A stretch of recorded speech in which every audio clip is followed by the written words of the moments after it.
नमस्कार, मैं नंदिनी सिंह और आप देख रहे हैं कोहराम लाइव। झारखंड प्रशासनिक सेवा के 7 अधिकारियों पर विभागीय कार्रवाई होगी। सीएम चंपई सोरेन ने कार्रवाई का आदेश दे दिया है। कार्मिक विभाग ने संबंधित अधिसूचना जारी कर दी है। सभी अधिकारियों पर उनके पदस्थापन के वक्त अलग अलग मामलों पर गड़बड़ी करने का इल्जाम है। इन सभी के खिलाफ कार्रवाई करने की अनुशंसा की गयी। इन जिलों के डीसी ने प्रपत्र का गठित कर सरकार को रिपोर्ट भेजा था। प्रथम दृष्टया जाँच में इल्जाम सही पाए गए। सारा मामला सीएम के समक्ष भेजा गया, जिसके बाद रिटायर्ड IAS अधिकारी कमल जॉन लकड़ा को मामले की जांच का जिम्मा दिया गया था। सभी अधिकारियों से आरोपों के मामले में जवाब तलब भी किया जाएगा। जिनके खिलाफ कार्रवाई होगी उनमें रविंद्र कुमार सिंह, जयदीप तिग्गा, रविशंकर, लखीराम बास्के, जितेंद्र कुमार देव, मुकुंद दास और संदीप बख्शी का नाम शामिल है। इनमें 3 अधिकारी रिटायर्ड हो गए हैं।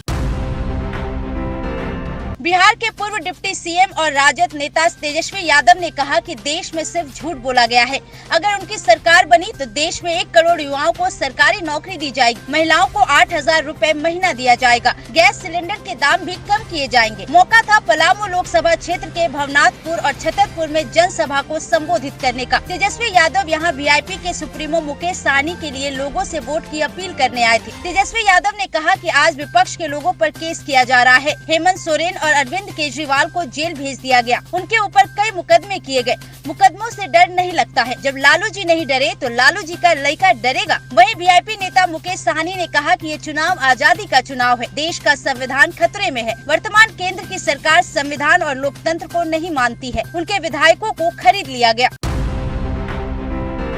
पीएम मोदी ने कहा कि शहजादे आपको जवाब देना पड़ेगा। चमड़ी के रंग के आधार पर मेरे देशवासियों का अपमान मेरा देश सहन नहीं करेगा और मोदी तो कतई नहीं करेगा। मौका था तेलंगाना के वारंगल में एक चुनावी रैली को संबोधित करने का। पीएम मोदी ने राहुल गांधी पर तंज कसते हुए अमेरिका में शहजादे के एक अंकल रहते हैं। ये शहजादे के अंकल इनके फिलोसफर गाइड है। वो क्रिकेट में आजकल 3rd अंपायर होता है ना, कोई कंफ्यूजन हुआ तो उनको पूछते हैं। वैसे ही शहजादे को जब कंफ्यूजन होता है तो ये 3rd प्लेयर से सलाह लेते हैं। पीएम मोदी ने कहा कि शहजादे के अंकल ने एक बड़ा रहस्य खोला है, जिसके बाद मुझे पता चला कि इनका दिमाग कहाँ काम कर रहा है। ये लोग देश को कहाँ लेकर जाएंगे।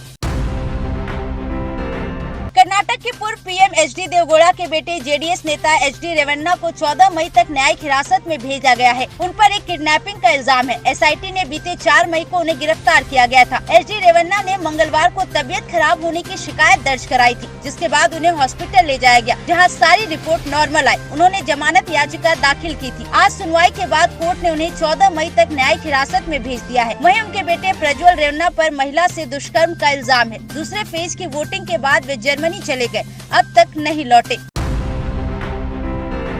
राजधानी रांची में आज ED की टीम ग्रामीण विकास विभाग के मंत्री आलमगीर आलम के सरकारी OSD संजीव लाल के साथ ग्रामीण विकास विभाग के दफ्तर पहुंची, जहां टीम संजीव लाल के चैम्बर को खंगालने में जुटी है। वहीं तलाशी के दौरान दफ्तर के अन्य कर्मियों को बाहर निकलने की अनुमति नहीं है। पूछताछ जारी है। वहीं ED के डिप्टी डायरेक्टर कपिल राज भी प्रोजेक्ट भवन पहुँचे थे, कुछ देर बाद ही निकल गए। खबर है कि वहाँ से ED की टीम को 2 लाख रुपए कैश मिले हैं। ग्रामीण विकास विभाग का एक दफ्तर प्रोजेक्ट भवन में भी है, जहाँ मंत्री बैठते हैं। खबर है कि पहली बार ऐसा हुआ जब ED की टीम सरकार के मंत्रालय में घुसी है। ED की इस कार्रवाई से हड़कंप मचा हुआ है। यहाँ याद दिला दें कि 2 दिन पहले OSD संजीव लाल और उनके नौकर जहांगीर के ठिकानों पर छापेमारी के दौरान ED को करोड़ों रुपए मिले थे। दोनों 6 दिन की ED रिमांड पर है।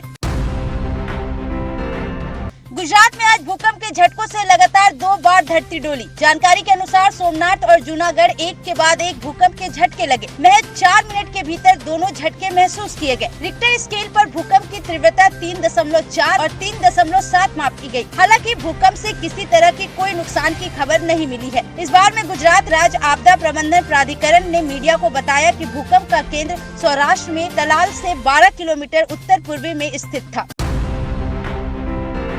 कांग्रेस अध्यक्ष मल्लिकार्जुन खड़गे ने PM मोदी पर जमकर निशाना साधा है। उन्होंने कहा कि तीसरे चरण के मतदान के बाद प्रधानमंत्री मोदी का सिंहासन हिलने लगा है। इस वजह से PM अपने ही सहयोगियों पर निशाना साध रहे हैं। इससे पहले PM मोदी ने तेलंगाना में विपक्ष से सवाल पूछा था कि चुनाव के ऐलान के बाद से कांग्रेस ने अंबानी और अडानी पर निशाना साधना क्यों बंद कर दिया। क्या उनके बीच कोई डील हुई है? प्रधानमंत्री ने कहा कि शहजादे को यह बताना चाहिए कि अंबानी और अडानी से इसके लिए कितने रुपए लिए गए हैं। PM के सवाल के जवाब में कांग्रेस अध्यक्ष ने कहा कि समय बदल रहा है और अब दोस्त नहीं रहे। खड़गे ने कहा कि ये नतीजों का असली रुझान है।